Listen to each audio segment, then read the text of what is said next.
Let's start. एक numerical simple displacement के ऊपर डिस्कस कर लेते हैं। A person travels on a semi circular track. फिर से सेमी सर्कुलर ट्रैक की बात हो रही है। कल भी हमने ऐसा ही एक सम किया था जिसमें रेडियस आर दिया हुआ था, लेकिन अब रेडियस दिया है 50 meter during a morning walk. If he starts from one end of a track, it's a semicircular track, so you should be able to guess how you'll draw the diagram. It's a semicircular track of radius 50 meter.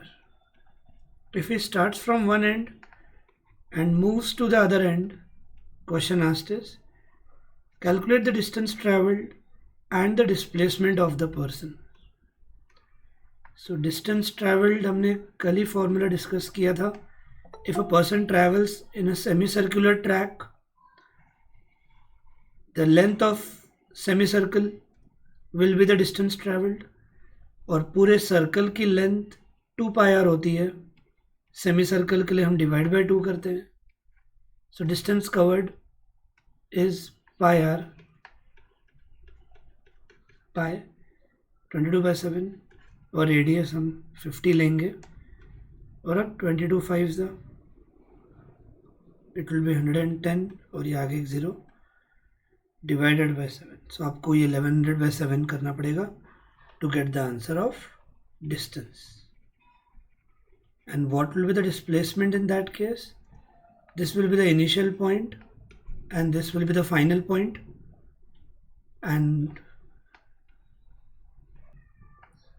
so in this case the displacement will be nothing but the shortest distance between the initial point and the final point, और यहाँ पर shortest distance हो जाएगा this diameter, and that will be double of radius 50, and 50 adds up to 100 meter, and we get the answer of displacement. So question है कि अगर if the displacement of an object of a body is 0, is it necessary that the distance covered is also 0? कल हमने 2-3 बार इस point पे stress किया था. When is the displacement of an object 0? When object travels in a straight line path, when an object travels in a straight line path and returns back to the same point, in that case displacement is 0, but distance won't be 0 in that case. तो बस इतना बात लिखकर आप ये point को and कर दोगे, that if the displacement of a body is 0, it is not necessary that the distance covered is also 0, क्योंकि distance कुछ ना कुछ कवर्ड रहता ही है टोटल वैल्यू, पर डिस्प्लेसमेंट हम कहीं ना कहीं वो शॉर्टेस्ट डिस्टेंस लेते हैं, इसलिए 0 हो सकता है, पर डिस्टेंस ज़रूरी नहीं है 0 होगा.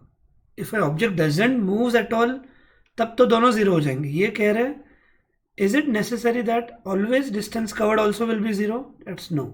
और इसके लिए अभी जो एक्सप्लेनेशन दिया ये होगा. तो ये सारे एक्स्ट्रा क्वेश्चन हमने डिस्टेंस और डिस्प्लेसमेंट पे डिस्कस कर लिया.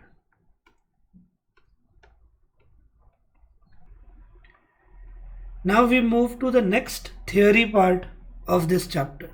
We started with what is motion, or when do we say the object is in motion. Try to recall. When the object changes its position with respect to time, with respect to other object, we say the object is in motion. Right? A motion yani movement.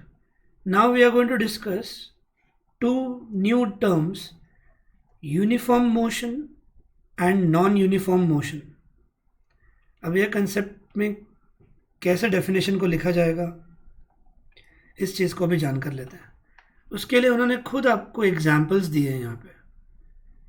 C this is distance travelled by object A as per this time. This is distance travelled by object B. I will ask you definitions in between, तो ध्यान देते रहना. Definition अब बढ़ते जाएंगे.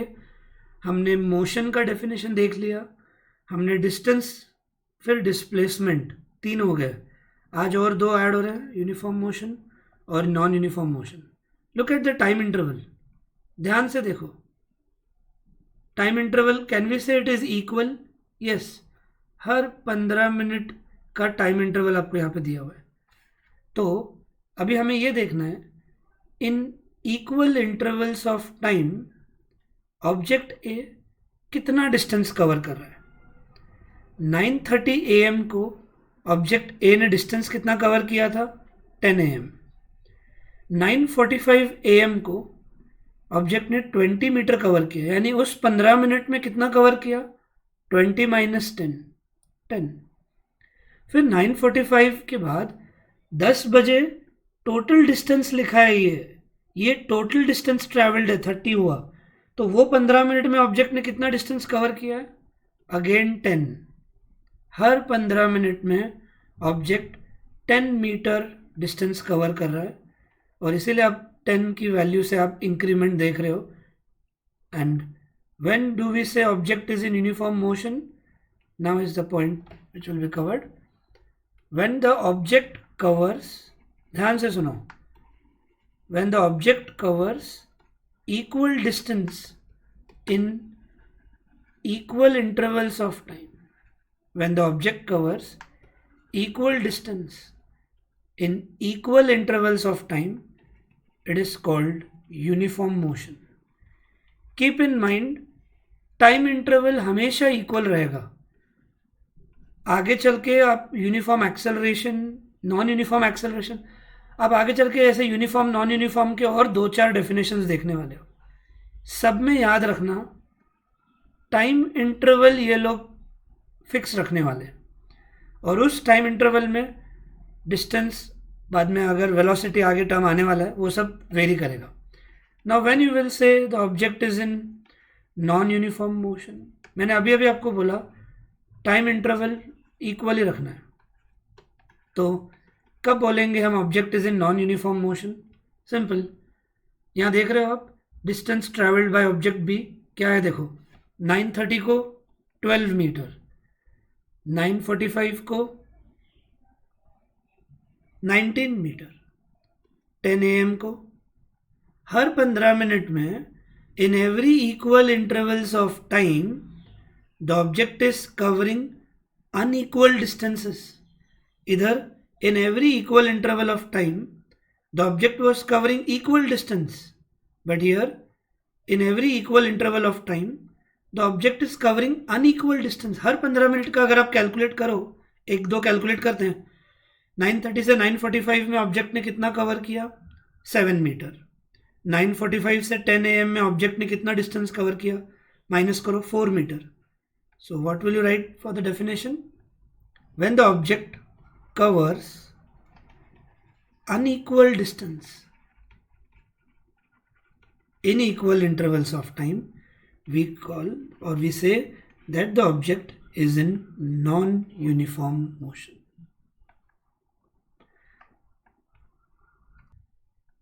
So 2 or 3 examples of uniform motion could be revolution of the earth, rotation and revolution of the earth both, then movement of hands of a clock. Movement of hands of a clock could be the best examples of uniform motion. And non-uniform motion, motion of a vehicle, oscillation of a pendulum. Pendulum will oscillate in a non-uniform way. Initially हमको लगेगा it is oscillating in a uniform manner, but later on वो non-uniform होते जाएगा. So this could be examples of uniform motion and non-uniform motion. Now if anyone tells you what will be the nature of the graph of a uniform motion and a non-uniform motion, let's try to draw it. This chapter also has too many graphs, so you have to now be familiar with it. इसलिए अभी मैं introduce करा देता हूँ। नीचे मान लो हमने time लिखा और ऊपर डिस्टेंस लिखा। टाइम क्या रहेगा, ये 9:15, 9:30, 9:45, 10 o'clock, 10:15. So it's an equal interval of 15 minutes. और याद करो ऑब्जेक्ट का डिस्टेंस कितना कितना कवर किया था एज पर दैट टेबल। ये ऑब्जेक्ट ए के लिए है, you can see at 9:30 object is covering 10 meter, at 9:45 20 meter. तो ये वैल्यू है। Suppose this is 9:15 At 9:15 object has covered 10 meter. At 9:30 object has covered total of 20 meter. तो उस 15 minute के इंटरवल में ऑब्जेक्ट ने 10 मीटर ही कवर किया है. At 9:45 the object has covered 30 meter and so on. And what do you see is you get a straight line graph. You get a straight line graph, and that is 1 mark question. What is the nature of a distance time graph? In case of uniform motion, you will write it is a linear graph. Whenever you get a straight line graph, it is also called as linear graph. क्यों हमें यहाँ पर linear graph मिला? Because in every equal intervals of time, the object is covering equal distance. तो ये gap same रह जाता है हर बार. तो ये पॉइंट्स को ज्वाइन करने से we get a straight line. What will be the nature of the graph in case of non-uniform motion? In case of non-uniform motion, the nature of the graph will be non-linear. क्योंकि time interval, और आपने अगर distances यहाँ पे लिख भी दिया at least, पर हर टाइम इंटरवल में कुछ अलग ही डिस्टेंस कवर हो रहा है. जैसे 9:30 को 12 मीटर यहाँ आएगा पॉइंट, फिर 9:45 को 19 मीटर, थोड़ा इससे कम, फिर 10 o'clock को 23, थोड़ा और ऊपर. Means you will get any how. मतलब नॉन लीनियर ग्राफ कभी ड्रॉ करने को बोले आप कैसे भी एग्जाम में ड्रॉ करके आना. No one is going to ask you how did you draw it anyhow. तो नॉन यूनिफॉर्म मोशन मतलब an object will cover unequal distances in equal intervals of time, hence the graph will be non-linear. मतलब कोई भी shape का वो बन सकता है ग्राफ. तो ये ग्राफ थोड़ा आज इंट्रोड्यूस भी कर दिया मैंने. Now today we will study one more physical quantity after distance and displacement. Now we are going to introduce a third physical quantity. आप उसके बारे में पहले से ही जानते हो. It is speed. क्यों ये फिजिकल क्वांटिटी लाई गई थी? This is the reason.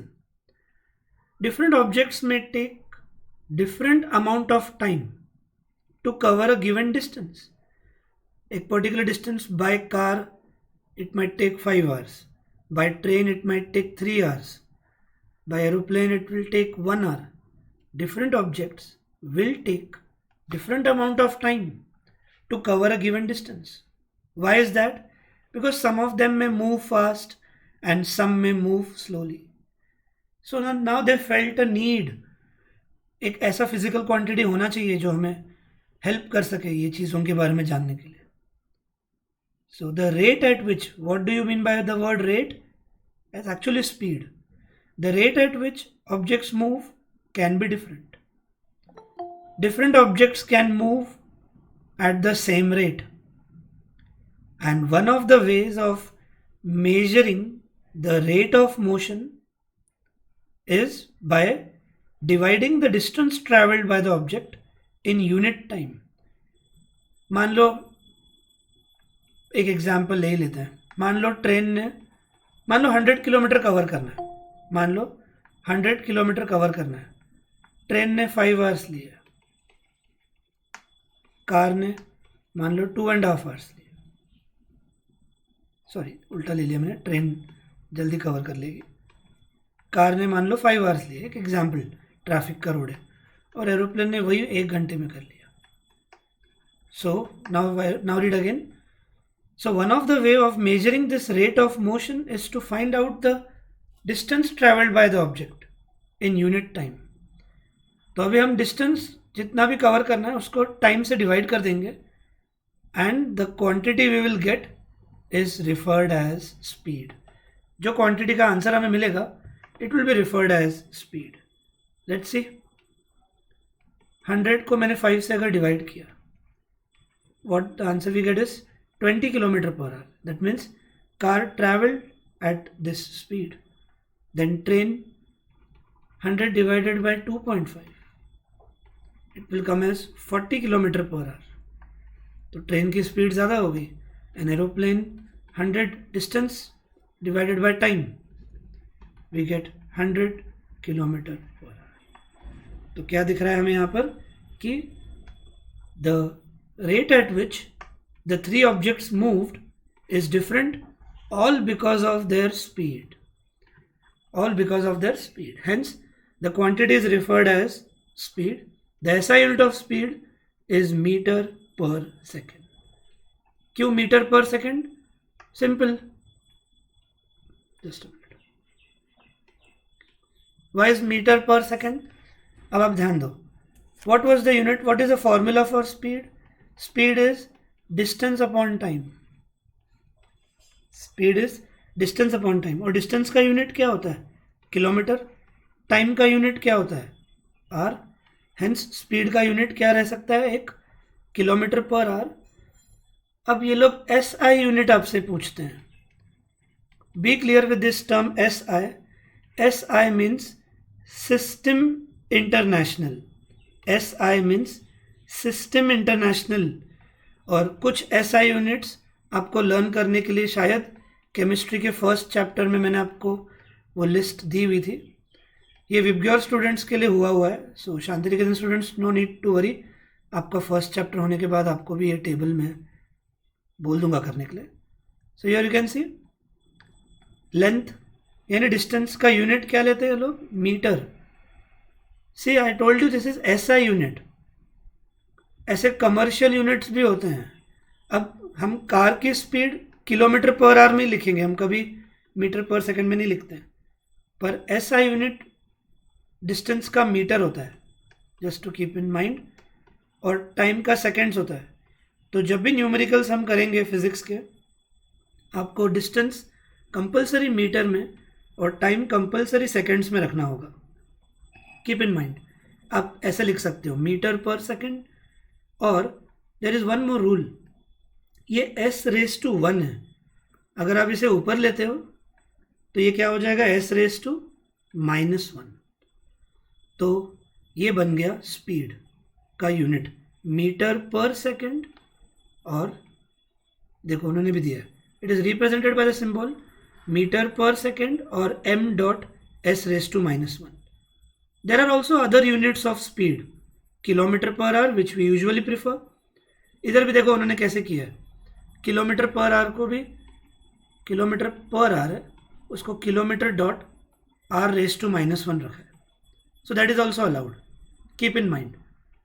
तो स्पीड का फाइनली, एक मिनट,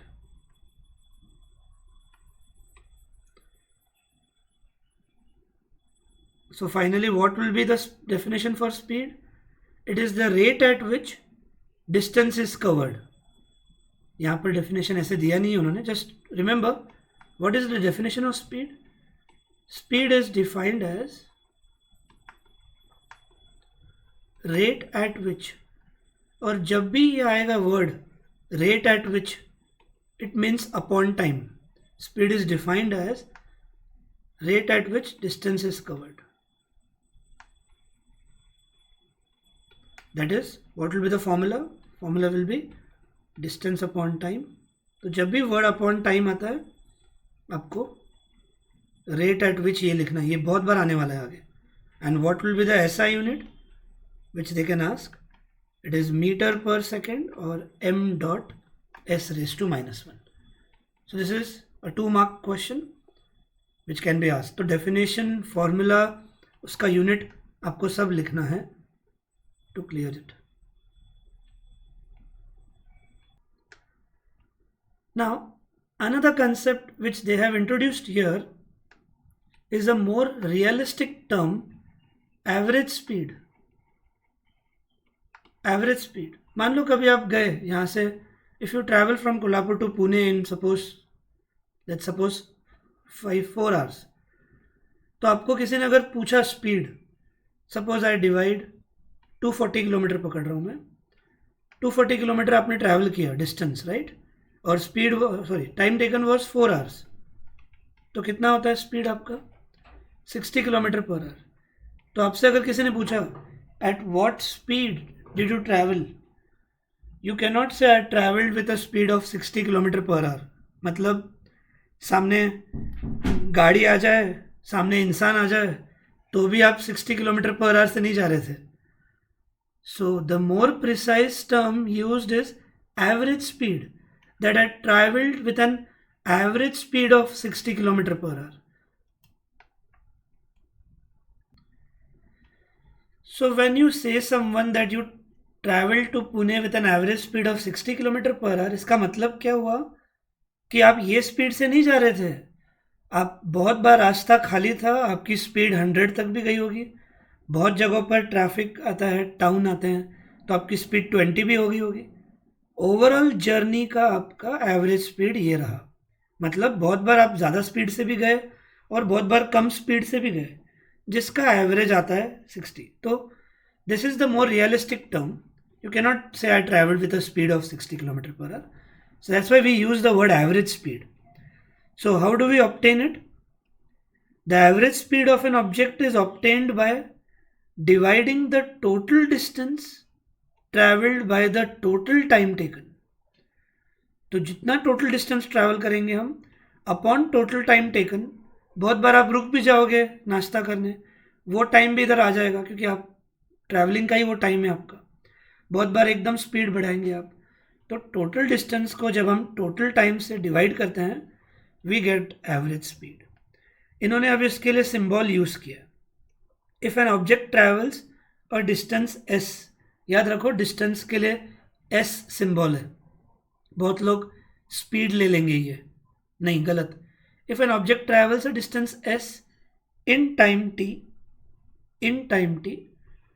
देन इट्स स्पीड. और स्पीड के लिए इन्होंने सिंबल यूज़ किया है v. और क्यों v यूज़ किया है? क्योंकि फिज़िक्स में हम अगली बार से स्पीड के लिए ज़्यादा करके वर्ड यूज़ करेंगे velocity. In the next session I will tell you why in physics numericals we will usually use the word velocity more rather than speed. जो भी है, स्पीड के लिए सिंबल उन्होंने v लिखा हुआ है. तो जब आप डेफिनेशन लिखोगे तो ऐसे भी लिख सकते, फॉर्मूला जब आप लिखोगे तो आप वर्ड्स के जगह पर ऐसे भी लिख सकते हो, speed is equal to distance upon time. Speed is equal to distance upon time. तो बस ये एक पॉइंट कवर कराना था और यही उन्होंने बताया. देखो यहाँ पे, if a car travels a distance of 100 km in 2 hours, what is its average speed? 100 divided by 2, 50 km per hour. अब ये लोग पर आवर के जगह पर h raised to -1 लिख रहे हैं. So you should not be worried about that. Which means what? The car might not have traveled at 50 km per hour all the time. Sometimes it might have traveled faster and sometimes slower than this. So that is the basic meaning you have to be clear with. Okay. Now let's see one numerical based on average speed. कैसे question पूछ सकते हैं? देखो, an object travels 16 meter in 4 seconds and then another 16 meter in 2 seconds. What is the average speed of the object? Formula क्या है average speed का? Total distance upon total time. तो आपको सोल्यूशन लिखते वक्त टोटल डिस्टेंस कैलकुलेट करना है. पहले 16 बाद में 16 लिखते जाना आप. तो टोटल डिस्टेंस आएगा 32 मीटर. और टोटल टाइम टेकन कितना रहेगा? यहाँ 4 सेकेंड्स, यहाँ 2 सेकेंड्स. तो total time will be 6 seconds. And then just you have to divide, write the formula. Average speed will be total distance upon total time and calculate the answer. तो ये solve करने लायक नहीं है, मैं यहीं पे सोल्यूशन दिखा दूंगा आपको. So what will you write is average speed is total distance upon total time. Total distance 32, total time 6, and the answer you get is 5.33 metre per second. आप पर सेकेंड ऐसे लिख सकते हो. Therefore, average speed of the object is this. And this is a simple numerical based on average speed. It is very simple numerical. शायद ही exam में पूछेंगे, but being a solved example, we have covered it. Then हमने कल displacement के ये दोनों concept based questions देख लिए थे. And now I will discuss the second numerical. सबको ध्यान से रीड करना है. It's based on displacement concept. Read it properly.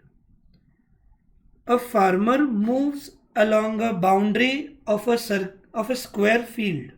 A farmer moves along the boundary of a square field of side 10 meter in 40 seconds. तो एक square field है, आपको diagram अपने अंडरस्टैंडिंग के लिए ड्रॉ करके रखना है, वहाँ पे लिख देना इन टेक्स्ट क्वेश्चन है, पेज नंबर में बता देता हूँ आपको ताकि पढ़ाई करते वक्त आपको तकलीफ ना हो. So farmer covers a square field of side 10 metre, completes one round of square field in 40 seconds. एक पूरा राउंड कवर करने के लिए फार्मर को 40 सेकेंड्स लग रहे हैं. What will be the magnitude? Magnitude मतलब numerical value. What will be the numerical value of displacement of the farmer at the end of 2 minutes 20 seconds from its initial position? From his initial position. हमें कहीं तो consider करना होगा उसका initial position.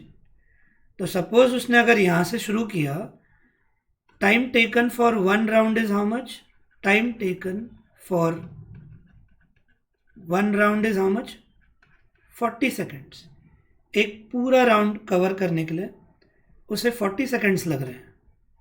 Question पूछा है at the end of 2 minutes 20 seconds. At the end of 2 minutes 20 seconds, what will be his displacement? What will be his displacement? So, first thing that your time cannot be in this format, minutes and seconds. Overall, उसको seconds में रखना ज़रूरी है. So, what will that answer be in seconds? तो देखो ध्यान से, अभी है कैसे करने वाले हम. 2 minutes, 1 minute is 60 seconds. आपको मालूम होना चाहिए 1 minute is 60 seconds. तो 2 minutes will be 2 into 60. कितना होगा? 120 seconds. और 120 और ये 20, तो ये हो गया टोटल टाइम. ये हो गया total time. Same concept based. Now let's see what is the question asked. What will be his displacement at the end of 2 minutes 20 seconds. सुनो ध्यान से, we need to find displacement. और displacement के लिए हमें क्या चाहिए? हमें डिस्प्लेसमेंट के लिए सबसे पहले चाहिए इनिशियल पॉइंट और final point, because displacement is the shortest distance between initial and final. और अभी हमें नहीं मालूम फाइनल पॉइंट क्या है. इतना मालूम है उसने यहाँ से शुरुआत की, एक राउंड पूरा करने के लिए उसे 40 सेकेंड्स लगते हैं. तो जब वो एक राउंड पूरा करके आएगा, he will be back to its original position. लेकिन क्वेश्चन पूछा है आफ्टर 2 minutes 20 seconds, यानी आफ्टर 140 सेकेंड्स वो उसका डिस्प्लेसमेंट क्या होने वाला है. So we need to find where will he be after 140 seconds. क्या वो एग्जैक्ट 2 राउंड 3 राउंड पूरे कर चुके रहेगा, या कहीं पे बीच में यहाँ पर या इधर रहेगा. We need to find the final point first, क्योंकि उसके बिना आप डिस्प्लेसमेंट नहीं फाइंड कर पाओगे. और वो करने के लिए what we are going to do is we are going to find how many rounds he is going to complete. तो अभी हम यहाँ पर नंबर ऑफ राउंड्स फाइंड करेंगे. और जिनको अभी भी क्लियर नहीं हो रहा है कि नंबर ऑफ राउंड्स क्यों निकाला जा रहा है, 2 मिनट बाद तो पूरा ही क्लियर हो जाएगा सम कि क्यों हमने नंबर ऑफ राउंड्स ढूंढे. And a logic simple for that is, एक राउंड कवर होने के लिए 40 सेकेंड्स लगते हैं. टोटल आपको 140 सेकेंड्स दिए हैं, you just have to divide it. एक राउंड के लिए 40 सेकेंड्स, 2 राउंड के लिए 80 सेकेंड्स, 3 राउंड के लिए 120 सेकेंड्स. 140 डिवाइडेड बाई 40 आप जब करोगे 2 2 ज़ा 2 7 ज़ा, और 7/2 का आंसर आता है 3.5. And that means what? That farmer will cover 3.5 seconds, 3.5 rounds. That farmer will cover 3.5 rounds in 140 seconds. And now you have to tell me, after 140 seconds, where will his position be? So where will be his final point? 3.5 rounds. सोचो 1, 2, अगर integers आते हैं तो मतलब he is back to his position, तो displacement तो 0 हो जाएगा. 3, फिर इधर आ गए वो 3.5. अब पूरे जर्नी का half is this point. So this is his final point. और ये हमें कहाँ से मालूम पड़ा? नंबर ऑफ राउंड्स के जरिए. इसीलिए नंबर ऑफ राउंड्स ढूंढना ज़रूरी है, क्योंकि डिस्प्लेसमेंट अगर आपसे पूछ रहे हैं वो, you can not find the displacement if you don't know the number of rounds he will complete, because number of rounds के जरिए ही फाइनल पोजीशन मालूम पड़ जाती है. सो आप लिखोगे his initial point is A. So initial point is A and final point is C.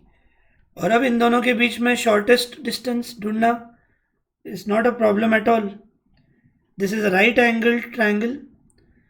Farmer कितने भी चक्कर घुमा ले, the shortest distance will be simply this, and we have to find this value. इसके लिए कल ही प्रैक्टिस थोड़ी की थी हमने. It's a right angle triangle and this shortest distance is nothing but a hypotenuse here, and you have to apply Pythagoras theorem to get the answer. So here I do it. What is Pythagoras theorem? Square of the hypotenuse is equal to sum of the squares of other two sides. Square of the hypotenuse is equal to sum of the squares of other two sides, and other two sides are 10, 10 का square 100, और ये भी 10 का square 100. So AC square we get is 200. Simple. AC square is 200. How much will be AC? First chapter में maths के पढ़ाया हुआ है, रिड्यूस करना है. AC we get it as √200, और √200 को हम सिंप्लीफाई कैसे कर सकते हैं? 200 में परफेक्ट स्क्वायर कौन सा आता है? 100. And √100 square root of 100 into 2. याद करो, अगर स्क्वायर रूट के अंदर दो नंबर्स हैं multiplied, we can separate them, and what will be square root of 100? It's 10, and we got the answer as 10√2 metre. That is his displacement after 140 seconds और after 2 minutes 20 seconds. Now we'll cover one more numerical, and this is the last one based on displacement. Only displacement concept पर ये last है. An athlete completes one round of a circular track of diameter 200 meter in 40 seconds. तो ये भी वही सब ऐसा ही सम हो गया, लेकिन बस इस बार सर्कुलर ट्रैक बोला है. An athlete completes one complete round of a circular track of diameter 200 meter in 40 seconds. So time taken for one round is 40 seconds. What is asked? What will be the distance covered? Here distance covered is also asked, and the displacement at the end of 2 minutes 20 seconds. अरे वाह, वही value आ गई. पर दो चीज़ें पूछी है. What will be the distance covered and the displacement at the end of 2 minutes 20 seconds. So total time is same like that of last sum. And what is 2 minutes 20 seconds? Now you should know and write it directly as 140 seconds. So diameter से हमें radius मिल जाएगा. Diameter is 200, तो radius कितना हो गया? 100.